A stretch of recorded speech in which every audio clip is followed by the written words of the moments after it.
The most obsolete idea is go to school, get a job, work hard, save money, get out of debt, and invest for the long term in the stock market. See, why would you save money when they're printing trillions of dollars? The gap between the 1% and 99% is massive. You see, it's not just money. You have to step back and look at the bigger picture. So what do you do? In every one of us is a poor person. There's still a poor person inside me. There's also a middle class person, and the middle class persons want security. They want that steady paycheck. And there's a rich person. And they're all inside of us, except that it's not taught. You're taught to go to school, get a job, and get a paycheck. You're not taught to how to get rich. If you read Rich Dad, Poor Dad, my rich dad refused to pay me. He said the paycheck was one of the most damaging things you could take in your life. He says the moment you take a paycheck, you're an employee, and that's the mindset. So my rich dad never paid me. He drove my poor dad, government employee, nuts. You gotta pay people, you gotta pay people. And rich dad was not saying that the paycheck was bad. He says you didn't want to be a slave to money. So as an entrepreneur, if rich dad folded, I just started another company. I don't need a paycheck. I don't need anybody to take care of me. If my government doesn't like me, I move to another country because they need entrepreneurs there. So the entrepreneur is not so much the business. The entrepreneur is really the mindset and the skill sets and the different set of rules. You see, small business does not operate in the same rules as big business. Entrepreneur is a mindset first, a skill set, and rules. And depending upon whether you're an employee or a small business, the rules are different. The mindsets are different. The skill sets are different. If you could say one thing to somebody who's never been an entrepreneur and they're thinking about making the leap of faith into becoming an entrepreneur, what could you tell them? Well, I'll just tell them the same thing that happened to me. My last paycheck, I still remember it clearly. It was one of the worst and the best days of my life. And I was in Puerto Rico. I was working for Xerox, and my boss gave me my last. It wasn't a paycheck; it was a bonus check. I think it was about $30,000, taxable. It's the only problem with that. So I got this check, and I went, "Holy mackerel!" You know what I mean? So I was excited, but I was also disturbed. And so this other guy comes up to me. His name was John, and John says to me, he says, "You're going to be back." I said, "Why?" He says, "Because you're going to fail." I looked at him and said, "Look," few expletive words, because that's what he did. He left Xerox, failed, and he came back. And I said, "Look, you failed and you came back, but I'm going to fail and I'm never coming back." And that's the attitude.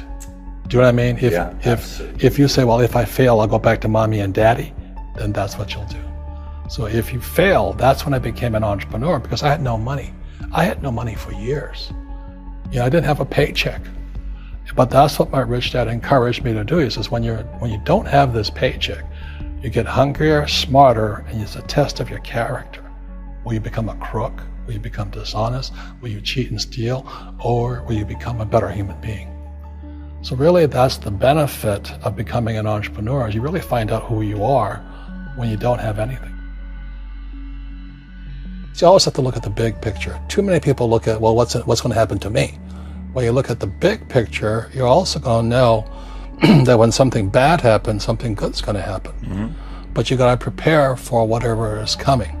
If you think next 20 years will be like the last 20 years, you're going to get creamed. When you and I go to the supermarket and we buy a carton of milk, we always check for the expiration date. But most people do not check for the expiration date on their brains. Instead of get out of debt, I get into debt. I just refinanced $300 million in debt. I went from 5% to 2.5% interest. I made a fortune. Every month, more money comes in because my cost of money has gone down. So while some financial experts are saying get out of debt, I'm saying learn how to use debt. So when I came back from in Vietnam in January of '73, the first thing my rich dad said to me was go to school to learn how to invest in real estate. It wasn't real estate, it was how to use debt and taxes. Debt and taxes make the rich richer. Debt and taxes make the poor and middle class poor. So all the rich guys who are doctors and lawyers or, those guys, they're getting creamed. And they don't know why. Doctors are getting creamed. Oh, yeah, they're making more money, but the take home is less. Sure. My doctor just yelled at me. He was happy. He says, "Oh, guess what? I finally made $1 million." And I said, "Yeah, this was just 3 weeks ago." And so I said, "Yeah, well, how much you pay in tax?" He says, $750,000 in taxes. So his net was about $400,000. That's not bad. But when I make $1 million, I keep $1 million. And the reason is because I don't make it by working for money. See, if you work for money, you're taxed. So that's why lesson number 1 in Rich Dad, Poor Dad is the rich don't work for money. What we do instead is we create businesses as entrepreneurs. We acquire real estate. I don't invest in the stock market. Okay? So the reason is because as entrepreneurs, I have more control over my income, how much I make, and how much I pay in taxes. And because I'm an entrepreneur as well as an investor in real estate, I pay 0 tax. So every time I make, let's say, $1 million as an entrepreneur, I immediately invested in real estate. I have a 4-to-1 step up. So I put $1 million in real estate. I get $4 million from the bank. That's why I love banks. But the banks are screwing everybody else. Terrible. But it's good for me. That's why you say when you print, it's good for you, but when you print, it's bad for people that work for money. Because when you print, savers get creamed and people who work for money get creamed. When they print, debtors get rich. You see, debt and taxes make the rich richer, and debt and taxes make the poor middle class poorer. When we have obsolete ideas, we get obsolete results. So what's happening for most people, the idea of going to school, getting a job, working hard, saving money, getting out of debt, buying your house because it's an asset, and investing for the long term, is obsolete. The world has changed. The world changed in 1971 when President Nixon took us off the gold standard and money became debt. What if we get rid of school? Then what would happen? Would it be better if we had no educational system at all?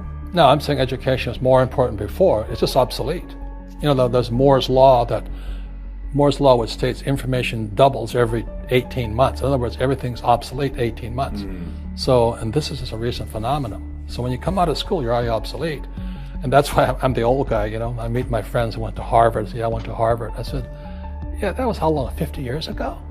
Today, the banks are charging you interest to save money. In other words, banks don't want your money because they printed too much of it. And that's why there's this bubbles in stocks and bubbles in real estate and all this. People are dumping the cash because, as I said in here, savers are losers and cash is trash. And yet people are, well, I want a high-paying job. Well, that's an obsolete idea. Get out of debt is an obsolete idea. You should learn how to get into debt, how to use debt to get rich, and they'll never teach you about taxes. The reason the 1% is way up here and the 99% are going this way is because when you print money, 2 things happen: inflation and taxes. It's going to crush you. And any entrepreneur thinks, I'm just going to make money, I'm going to start a business and make a lot of money because that we talk about, they really have got to smell the roses, man. That's not what the real entrepreneurs are doing. Most entrepreneurs, there's 28 million small business owners in America. 24 million are what are one-person entrepreneurs. They're called non-employee entrepreneurs. So and that's what happens is when people don't really understand what an entrepreneur does. So most big people are self-employed, but they're not really entrepreneurs. The self-employed pay the highest taxes of all, and nobody tells them that. Yeah, it's also called the entrepreneurial spirit, but what we were actually talking about was there's no such thing as a bad economy. There's the external, you and I, we all have an external economy, but we also have an internal economy, and the willpower is to change our internal economy. So for me, I can see the good and I can see the bad, and I don't really give a damn, because I'm going to be rich anyway. But a poor person with a poor personal economy, all they're going to see is a bad economy because they don't know how to make money in any economy. And a middle class person, they have a middle class economy. What they want is a nice house, and a steady paycheck, and the job, and the car. And so when you take their job away, to them, that's disaster. Well, since an entrepreneur doesn't have a job anyway, it's no big deal. So all I'm saying to people, is what Bucky Fuller taught me, is always two sides, you know what I mean? Unity is plural, at minimum two. So if you think the economy is bad, it's because your economy is bad. If you think that steady, employment is important, then you'll see an economy without jobs. Your economy versus the external economy. What you control versus what you can't control. I can control. Yeah, it's called an internal focus versus an external focus. So the real entrepreneur has an internal focus. That if they fall down, they say, "Oh, this is good, because I'm going to go up higher." The average person will fall down and say, "Oh, I'm going to take some Prozac," or somebody has a mistake. "Oh, the mistakes don't matter." Well, mistakes matter. It means you didn't know something. But a real entrepreneur, whether they fall down, they always can go up. They can stand back up and go higher. And no matter what happens to them, they get stronger and better and smarter and happier. But a person with a weak internal mindset is that they're so afraid of what happens, it generally happens. Like, people who are afraid of losing their jobs, they generally lose their jobs. You know what I mean? Yeah, so everything comes through you. Yeah, so the entrepreneur first job is to control inside here, not outside there. The moment you take that paycheck, you're an employee. You've got to be stronger than that. It's about inside control.